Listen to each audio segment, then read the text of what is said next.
Hello, my name is John Reynolds. Welcome to Extraordinary Life Stories. On this episode, I'm talking with serial entrepreneur Carl Churchill.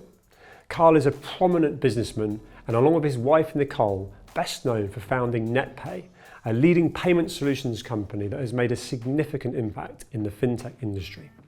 Starting his entrepreneurial journey as a teenager, Carl quickly built multiple companies driven by his passion for innovation and business. Carl and Nicole are passionate about giving back and they are both members of John Caudwell's Life Changers Circle. I'm really looking forward to talking with Carl, so let's get into it. Carl, thank you for joining me. Pleasure, John. Good to meet you. You too. Tell me, who's Carl Churchill? It's a very deep and meaningful question, isn't it? A builder of businesses, I guess, but I think from a very different angle than most. I try to do it in a morally correct way. I'm a good person. I try to be a good person, but I'm not also trying to create wealth just for myself, but opportunities for the people that work for us. So I think in a short fashion, I guess I'm a builder of opportunities for not just myself, but the people around me, as well as being a husband and stepfather and many other things as well. Love that. I want to open that up big time. I want to go back to a young Carl. Okay. And those sort of early who and what influenced your kind of career and life decisions. Yeah. I don't come from a big business background. My mum was a carer. My dad was a policeman, so certainly not from a business background. My parents divorced when I was 8. My dad, who's not with us anymore, I had a difficult relationship with my dad until I was much older. I think he wasn't great with children. Married 5 times, 4 different wives, so lots of history there with him. And I think I got to a place where when my parents split up when I was 8, we just didn't have money really. We didn't have all of the things that you wanted as a kid when your friends had new Nike trainers and a really lovely backpack. That was tougher for my family. My mum tried. But the bit I could never get around was when I was younger, you'd say to people, you'd see something on TV about, I don't know, America and Disney, an advertisement for Disney. And a lot of people I was around at the time when I was young would say, oh, we'd never be able to do that.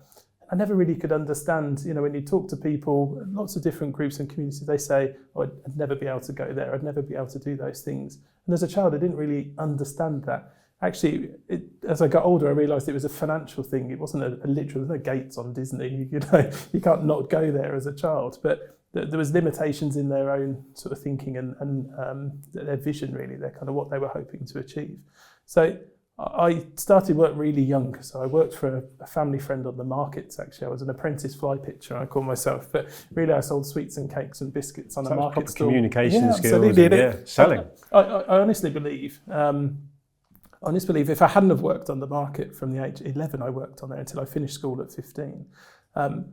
I think I'm a lot of my successes as a result of those years on the market because it taught me things that you never could learn from school.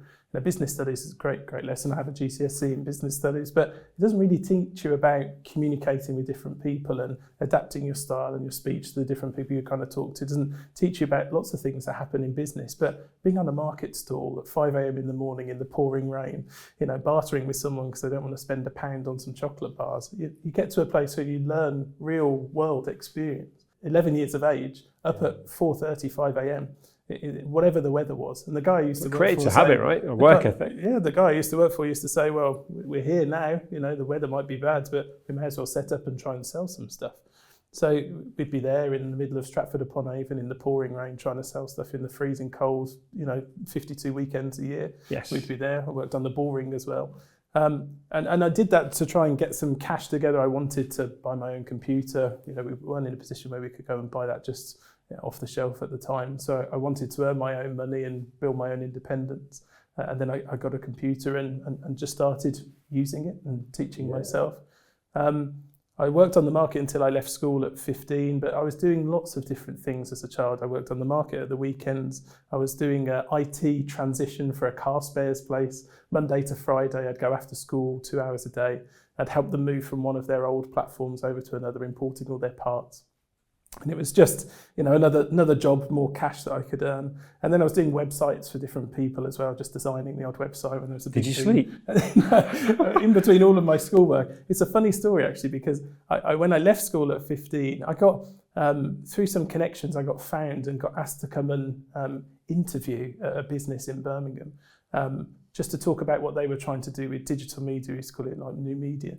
I don't know if they knew how old I was. I'm assuming they probably did, but I actually joined their business as a owner within their group. They took some shares, I took some shares from the age of 15 straight from school. And even though they were kind of funding it, I actually took effectively a pay cut after school because I was doing the website, I was doing the markets, I was doing the car spares place. I was earning thousands every month while still at school. So when I started in business, people think, well, that's great, that's when you earn the money. Actually, I took a pay cut to start in business. Brilliant. I was doing pretty well on my own. That's a pretty unique story. Yeah. And actually, you were an entrepreneur, if you like, in context of how you set up to then almost do some apprenticeship, if you like, to then go back into entrepreneurship, if you look at it like that. Yeah, absolutely. But you know, the funny thing was as well, I'd sort of almost committed myself to being an apprentice. I was going to be an apprentice web designer when I left school. All the way through the school, I was thinking, that's what I'm going to do. I think my calling's in web design. And then when I looked at it, I thought, actually, it's quite difficult to earn money like this. And do I really want to be an apprentice? And when that opportunity came along through the contacts that we had, you know, sitting there and having the opportunity at 15, I remember having a conversation with my mum where she said, do you not want to go to like college and university? And I was thinking, actually, all I'm really going to be working towards is an opportunity I've got now. I have it right now. It's in the dot-com boom. Everything's great. You see all these people getting tons of money for nothing in particular. I can do that. There was probably no course. You were so ahead of the time with the dot-com boom being. There was probably no course you could do that would have taught you what you wanted to do because it was evolving and moving. Yeah, it was, and it was a huge, incredible time actually when you look back on it. It was, if you had an idea, you could think of something on a Sunday afternoon, and you hear these people in Silicon Valley that went to the Valley on a Monday and were given hundreds of millions of dollars for just paper ideas. Really incredible. Yeah. A bit of a Wild West time. But you were 15 at this point. Yeah. GCSEs. Yeah. So you didn't even need your results. We were talking earlier, and it's like no, I wasn't definitely decided I wasn't going to college. It's not that. It's funny really, I'm 40 now and I feel actually more like I'd like to go and do a degree now than I ever did when I was kind of 15 and 16. I think it's funny really, I don't need any affirmation of anything now, but I do feel like I'm kind of excited to learn more in different areas. Unlike when I was 15, I just thought, oh God, this is so boring. I need to do something that is using my brain more. And when I sat in lessons and I think, Pythagoras' theorem, I'm not ever going to use this in business. I'm just not, this is not really what I want to be. Just business is life. We all learn how to use a Bunsen burner. We're never going to use it again, absolutely. Right? So what's your opinion right now as we sit here on the current education curriculum, being fit for purpose and it's not just because it was effectively set up to build a workforce. Yep. And it hasn't really evolved from that. We leave school without any financial literacy and yet we're all going to pay rent or have a mortgage. Yep. There's the whole mindfulness conversation and then business entrepreneur, like someone like yourself that you've still got that, you've got even more of a growth mindset now with your perspective and maturity. Yep. And even admit that you'd love to go and do a course and so on. But for the kids coming through now, what needs to change? Because it just feels archaic. I agree 100%. I think the subjects I did okay in at school were the ones that excited me. I did well in business studies and IT. I never actually picked up my GCSE results. They posted to me, I had a business meeting. I was already in work. But I think I did well. You missed your GCSE because you were in a business. I was in, yeah, absolutely. I had to quickly silence my phone in my maths exam because I forgot I'd left it on. I had to quickly silence that before the invigilator found out it was me. So I never went back to school. But in the topics that interested me, I did well. And I think that's the problem at the moment is that there's not enough focus on real world skills to try and create entrepreneurs of the future. I think the tide is, I wouldn't say it's changing because it's very, very slow going, more of a trickle than a tide change, I think. But there are some schools kind of almost teaching entrepreneurship, but I don't know if it's a lesson that you can learn. Doesn't feel mainstream. No, and I think there should be much more exposure. And people like me and a lot of people I would know that are in business would love to feel that was an opportunity to give back to schools, to talk about what success really is. And unfortunately, you get those people, the kind of social media sensations that are almost promoting the fact that you can be very, very wealthy with almost no effort and time. And the reality is, as you would know yourself, Unfortunately, it isn't that simple. You can't just create some Amazon web store and some YouTube content and all of a sudden be a millionaire. Unfortunately, it does come down to really hard work, but those lessons aren't the ones that are taught. In business studies, even when you're at school, they teach you about economies of scale and all of the stuff that's sort of relevant, but they don't teach you that your customers aren't going to pay and the competition's going to try and nick your customers and your staff are going to be a nightmare at times. That isn't part of the curriculum, but that is the real world. So true. So yeah, I think there is almost a reset. I think as a country, we could breed incredible entrepreneurial people. But I think we need to do more around curriculum by making it interesting to kids. Otherwise, there'll be more people like me that just get to the point where they just almost disillusioned by education. And we see so many people come to us for jobs. They've done degrees, masters, gone all the way through that education, and it's in something totally left field that they're not using at all. They're 20 odd and not even using everything that they've kind of studied for. Yeah. Almost lost their way. They got stuck in that process. Lack of stimulation, right? You did well in the subjects that you were interested in, Yep. and then look how hard you work now. Like we were trying to have a call over the last month, and you're an entrepreneur that's full of purpose and passion and effectively in control of your own destiny, but you're still flat out busy. My point being that you could have been, not necessarily you, actually probably flipping that more to me, where my journey through school was I wasn't stimulated and I felt lost, but rather than then doing some of the things you did, I pulled back. So I was misunderstood as being lazy and not motivated. I just wasn't stimulated. I was being told I needed to pass my exams to get a job, and I couldn't visualize that. No. I couldn't visualize what my job would be. So I had no real incentive to kind of then do that. So that's where I think it's broken, and two very different journeys to then be two very hard-working, purposeful people. I've never worked so hard in my life. And I think this is the disillusion really that people have, is that there's always a stat being quoted that 9 out of 10 businesses will fail. And I think it's not so much that the ideas fail, but the people behind them fail to understand what it takes to create success in business. I think that's the biggest issue. I see so many really great businesses that with more commitment from the people that founded it, probably could have been incredibly successful. They might have delivered all of the things that they dreamed about, immaterial, material, whatever it might have been. But I think the biggest issue is not that they haven't struck on something that could fly.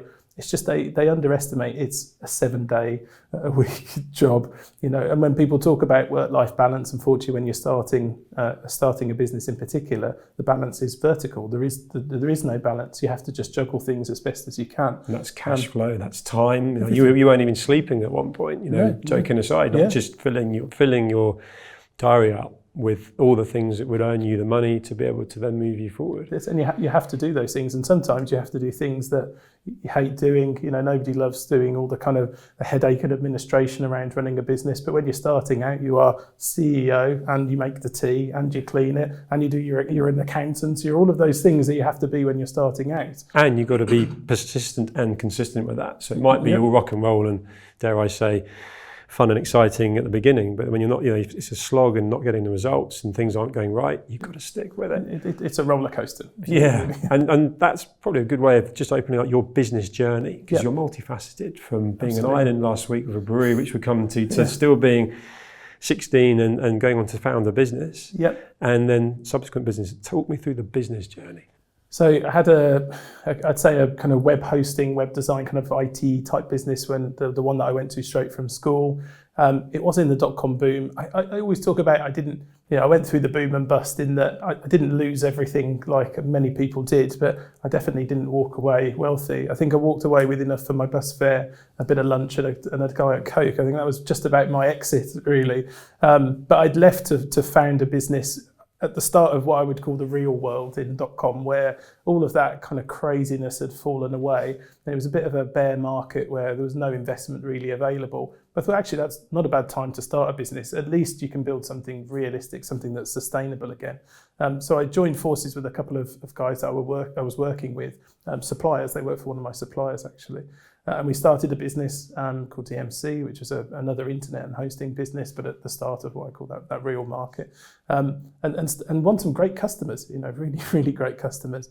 And we built that up. We did pretty well. We lost the D in DMC really early on. So it was just the two of us. And then I bought the other guy out. And then actually within a few years, I then merged forces with another supplier, who was actually where my now wife was with. And we built then a big telecoms business. We took that from the side of her house. When we put the businesses together, I would have been 18, I think, at the time.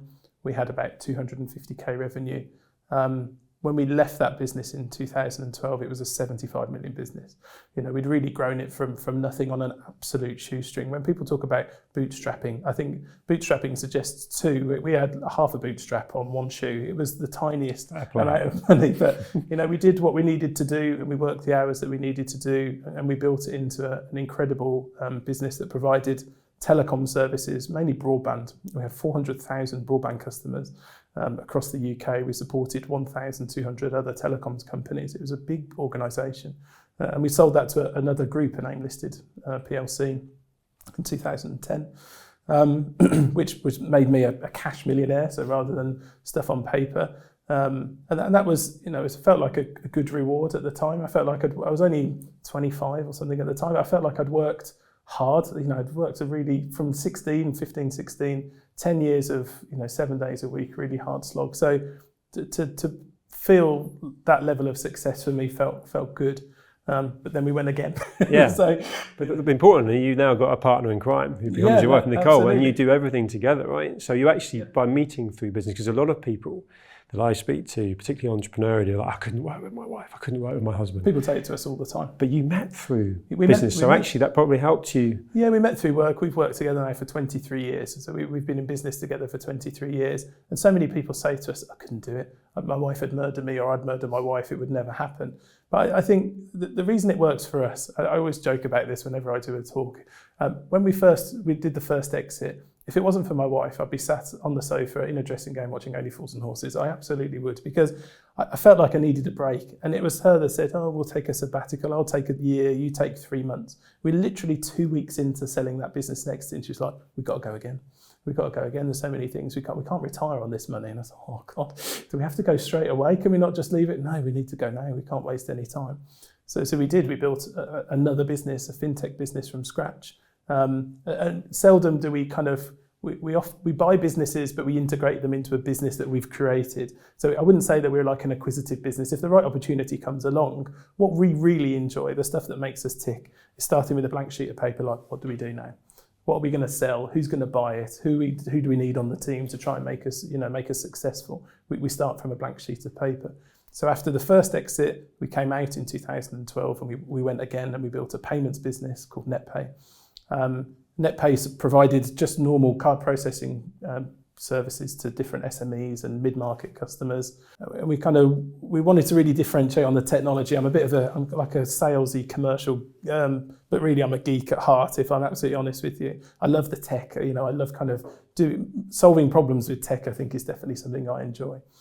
So we were building NetPay, and then we made the decision, actually, this business was really two businesses. We could license the tech and then keep the payments business ticking over and growing like it was, but we could really try and scale this business using technology and go to other payments businesses and say, we've built this infrastructure that's going to make your life easy. You can recruit customers, you can validate them, you can do anti-money laundering checks and credit risk and all of this stuff. And we thought there's a market for this.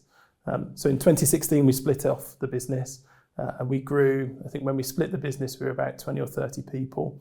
And we grew very quickly. So we won really significant banks across 27 countries of the world. You name a bank, we were probably doing something for them or doing, very close to them for different opportunities. We were responsible for something like 40% of card payments in the UK, really significant. That's massive. Yeah, absolutely huge. And in the US, which was our biggest market, actually, the US was huge for us.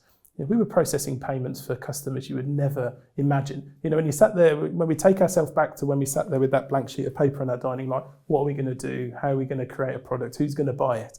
When you sat there, you always dream of those, being sat in an office with the biggest bank in the US trying to sell your wares.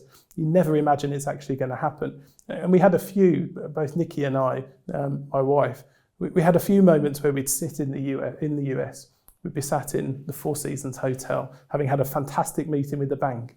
And you sit there and you think, this is really happening, isn't it? And you're like, yeah, we've just done that deal. It's worth. At least you appreciated it. Yeah, absolutely. At least you did stop. Yeah. How many people don't appreciate the journey and how far you come from plotting to? I love that. Yeah, it was, and it was a real pinch me moment. You know, we had a few of those, and then actually, there's not a lot of positive things you can say about COVID, but we grew very quickly because card payments did, digital payments did, banks needed the help that we were providing. So we added 100 people in our team. Timing's important in business, though. At the end of the day, there was a lot of people that suffered, and you made your own luck, and a lot of people were not in a good position at that point. But your business actually was, you'd say, good timing from that point of view. Yeah, it was. As I say, not very many positive things, but that was a timing point. The one thing I am happy about in that moment is we added 100 people in our team during the kind of 2 years of COVID. And those people, almost all of them had been made redundant by companies that were cutting as a result of the lockdown. And we were one of those few that grew very quickly during that period. So we could give those people an opportunity to get back into work. They could work from home. We could give them the laptops, as everybody was doing at the time, and get them working on incredible projects. We gave them opportunities to go and work for the world's biggest banks. So it was incredible growth. But we got an offer then to buy the business at the end of 21, and we sold.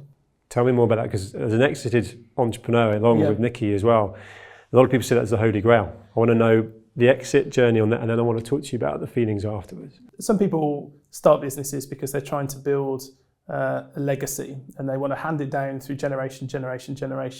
That isn't really us. I think we're more cognizant of the fact that for us, building a business is ultimately eventually about creating value for us as shareholders.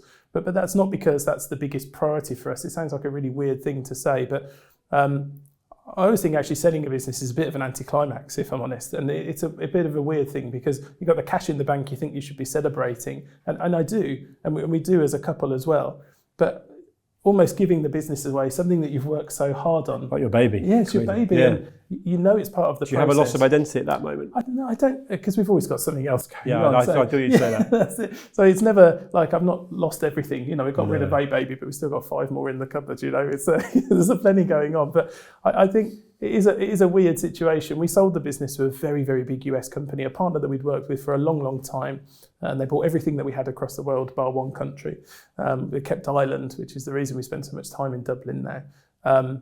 That and a brewery? A distillery. So my apologies. Yeah, so we're a distillery. Okay. So that's almost an accidental venture. Yeah. I call my wife and I sort of accidental distillery owners, and it's a long and complicated story, but we ended up investing and now running a rum distillery based in Southampton. We make product from scratch. It's quite an unusual thing to make in the UK. There's something like 27 or 29 licensed distilleries in the UK that focus on rum, but not many of them make product from scratch in the same way we do. But that's been, I always think none of our businesses have really been the same as the one before.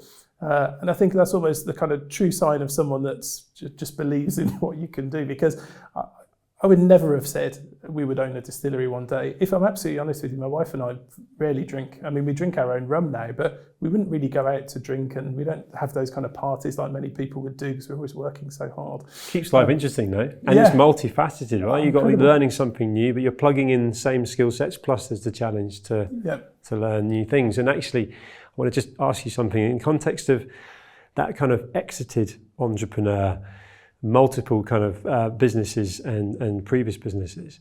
A lot is, you can read a lot, you can listen to podcasts about that successful CEO or founder that has to get up at 4 a.m, run a marathon, work out in the gym, meditate. And don't get me wrong, you're in phenomenal shape, and I want to ask you about that separately. But have you got a routine? Are you part of this kind of, I need to own the morning, own the day? It's almost crushing to read that you can't be successful without this whole morning routine. Do you conform to that? Absolutely not. I think some days, one of the things we try and swim every morning. That's just something, it's like when people say I have the best ideas in the shower, and that's a real world thing for me. Sometimes doing something that's not work related, when I'm swimming, when we're out there, kind of just having some time where you're not in the office doing the work. That's often where I have my best ideas. And it's the same with Nikki as well. We'll often come out the pool like, God, I've sorted that in my head now. I know how we're going to do that. Or why aren't we doing this? And we often will talk in the pool about things entirely unrelated. But the pool is physical exercise as well. Yeah, so it's stimulating endorphins, absolutely. which triggers, and you can't be distracted by anything else. No, absolutely. But I don't conform to come and do yoga, drink a green drink of kale and spinach before 4 a.m. That isn't really me. It's refreshing to hear that. It's good. Sometimes I'm tired. Sometimes I don't want to get up till 6:30, 7 o'clock. At the weekend, I have a lay-in. I don't conform like that. Sometimes I work better in the morning when I get up first thing. Sometimes I work better in the night. Often in the night, because it's quiet, I can crack out lots of stuff. So I would get across the businesses maybe 400 plus emails a day. And when you're doing meetings all the way through the day, it's tough to get on top of that kind of stuff. We're not very, there's lots of CEOs that would sit here and say, oh yes, well, I've got my management team running the business so I can go and play golf and have holidays. We have an incredible, some of the people in our business, both of the businesses are just incredible. And without them, we wouldn't be the successful people that we are. But we are in the detail. And we're in the detail because I think that's what you need. When people say, don't become obsessed by the detail, I think the reason that we're successful is because we are obsessed by it. But sometimes I'm obsessed by it at 6 a.m. Sometimes I'm obsessed with it at 1 a.m. Sometimes I'm obsessed with it by 9 p.m. I don't conform. I'm not one of those kind of LinkedIn gurus that tells people how to run a business. Sometimes I'm really tired and I don't want to get up really early. But, I do it because I need to do it. I think you do whatever the business needs to do and whenever it works best for you. You've got to be on it consistently, but it doesn't necessarily mean that it's a set routine. And actually, you mentioned the word there, success. And what I really like about you and everything you've said is there's a real lack of ego there. There's a real, you've got all sorts of big numbers. You could argue you don't need to work again and you're as busy as you've ever been. Yeah. Sitting here now, how do you define success? I guess how I define it now is different than maybe I would have done 15 years ago. When I was starting out, left school at 15, 16, success to me felt like cars, houses, holidays, probably mostly material things, money in the bank, things that money can't buy, experiences, all the things that you want when you feel like you're starting out in business. I have a very different opinion of success now.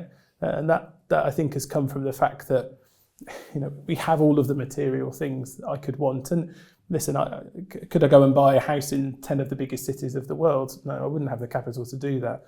But I have the money to do all the things that I want to do. We have wonderful houses. I have a bowling alley in my house. I've always wanted a bowling alley. So I have 2 commercial grade, 27 metres long. So if I ever do find time, which is rare. I'm going to come and visit you. Yeah, absolutely. You're only down the road. Yeah, 100%. Let's do it. So I have all the material things, but I think what I've grown to realise, having had the houses, and we have some beautiful houses, we have fantastic cars, and I speak a lot about it, that I have cars I haven't driven for 12 months, longer probably. They just sit on trickle charge in the garages, and hopefully one day when I remember, I'll think about taking those cars out. That for me was my definition of success 20 years ago or something.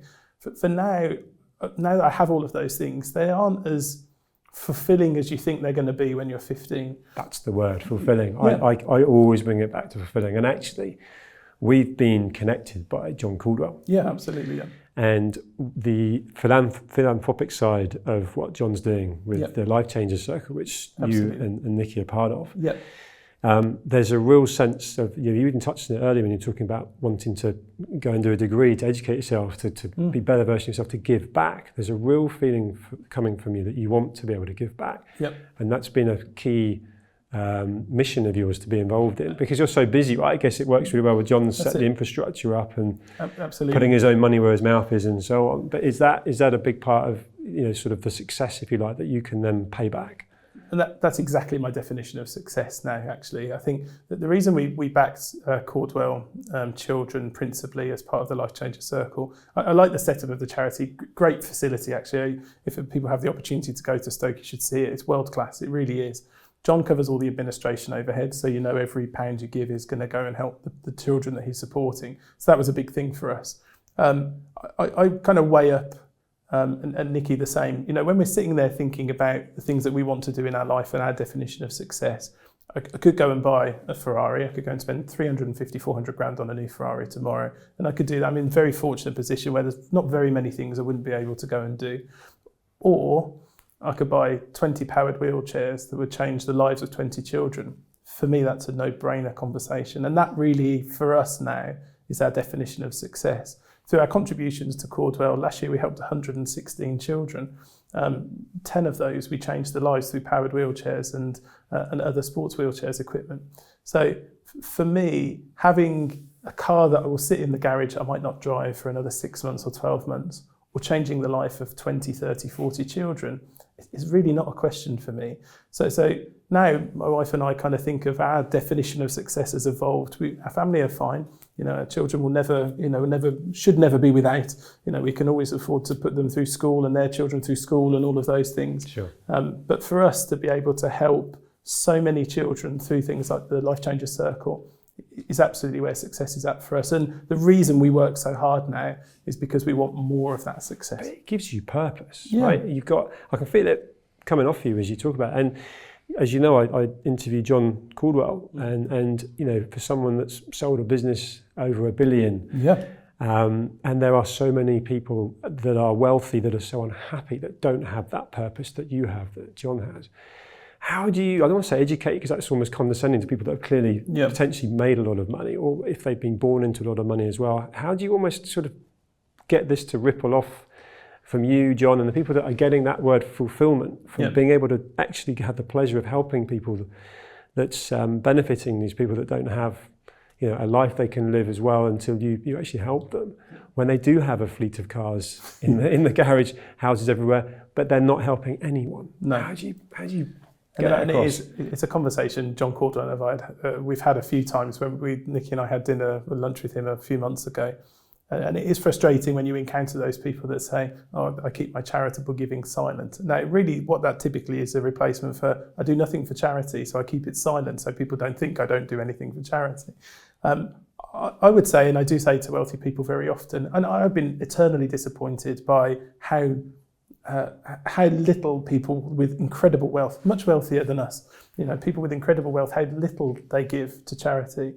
And I think it's because they've not embraced it. They're really missing that opportunity fulfillment. I think if it takes a very cold person to think that the decision of buying another car when you've already got 8, buy another sports car, that is a better decision than helping 20 children. For me, it's as simple as that. And I feel like that's a thing I try and encourage from people when they're starting out in business. At some point, when you get past all of the material things, I think there's no shame in being wealthy. I think that's important as well. A lot of people would tell you that being wealthy is a bad thing. It's not a bad thing.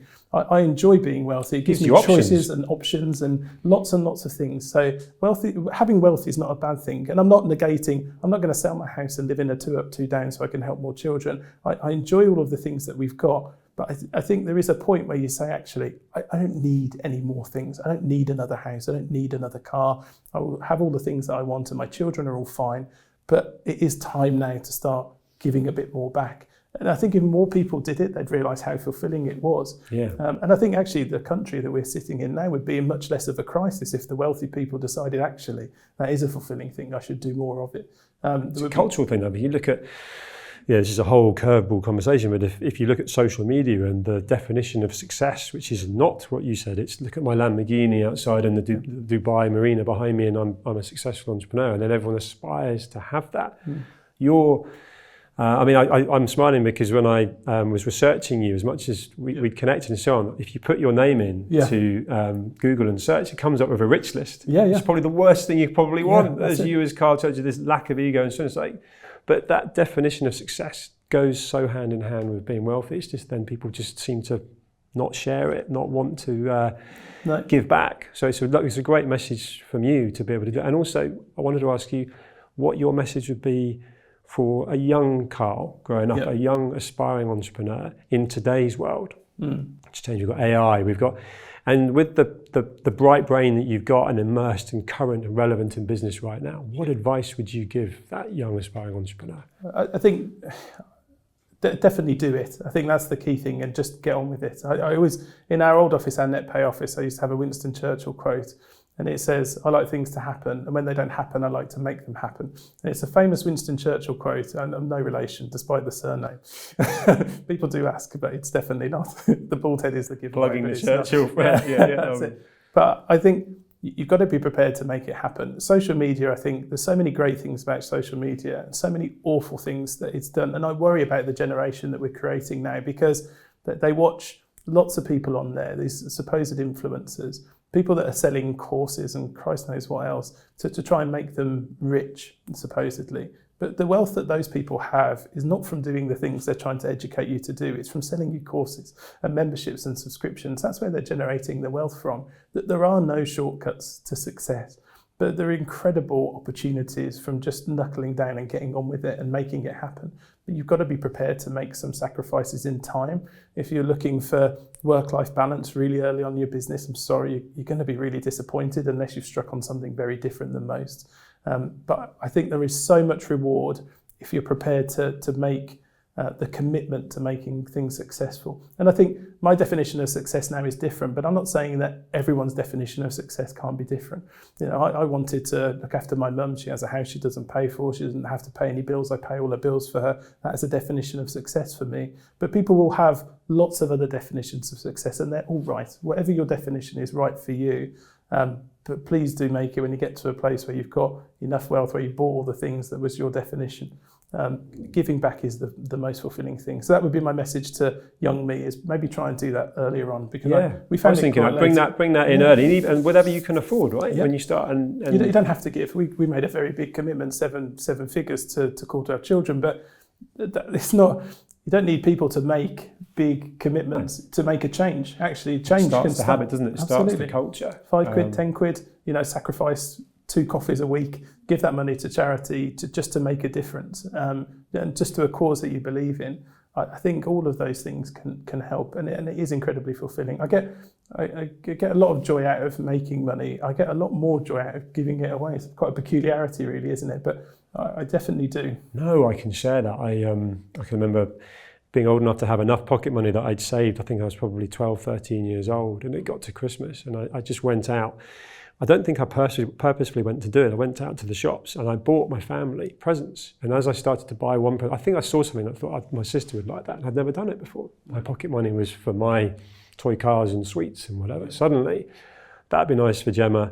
That'd be nice for my parents and so on. And I couldn't wait to then buy the wrapping paper, go home and have these presents hidden away. And everyone was really shocked when I produced them. I loved the feeling. And I loved the feeling of their genuine surprise, but also appreciation. They've been well thought out presents. And that's where my whole... and that's the start of your giving journey. Yes. But I just sort of organically found that. But it's however people are going to start, it's an awesome culture to be part of. I've actually never told anybody this, and you'll never find a post on LinkedIn or any other social media about this, but every year Nikki and I, we keep ducks at home. We have pet ducks, 50 plus ducks. So I have a pickup, just a Ranger Raptor that we have just to throw duck food in, really.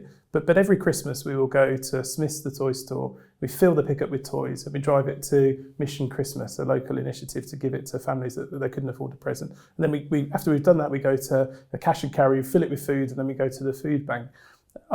Every present we give in that process feels so much more valuable to us than presents that we would give each other. We give each other great presents, right? And the kids too. Everyone has fantastic Christmas. But there is so much pleasure in doing things like that. And that for us feels, it's an absolute definition of success. I appreciate you sharing that. And actually, have you heard of the shoebox appeal? My parents do that, and they got so carried away with it. They start the shoeboxes for the next Christmas in the January. Yeah. And my mum, talk about purpose, she'll go around all the Smith's toys, the entertainer, and she'll buy the kind of bargain buckets of Sylvanian families, whatever they are, and just notepads and all sorts of stuff, and fill these shoeboxes. And they weren't getting any feedback for years, but these shoeboxes are immaculately wrapped. It's a joint effort between my mum and my dad. And they're not doing it for any gratitude, but then these boxes were being so well received that they started to photograph, video these kids opening the box. They've probably never been given a gift before. And that fed its way back to me as well. And that's another thing where there's so much more joy, fulfillment in that than receiving anything yourself, buying yourself something. Absolutely. It's something we would always do. I just enjoy it so much. It really just an incredible feeling. Yeah. Well, there's the big why behind the program and wanting to talk with you is that lived experience you get from talking to someone that I can learn from, other people can learn from sharing a conversation like this. So thank you for talking with me. Pleasure. I really enjoyed it. Great to meet you. Thank you, Carl. Thank you, my friend. Cheers. Thank you.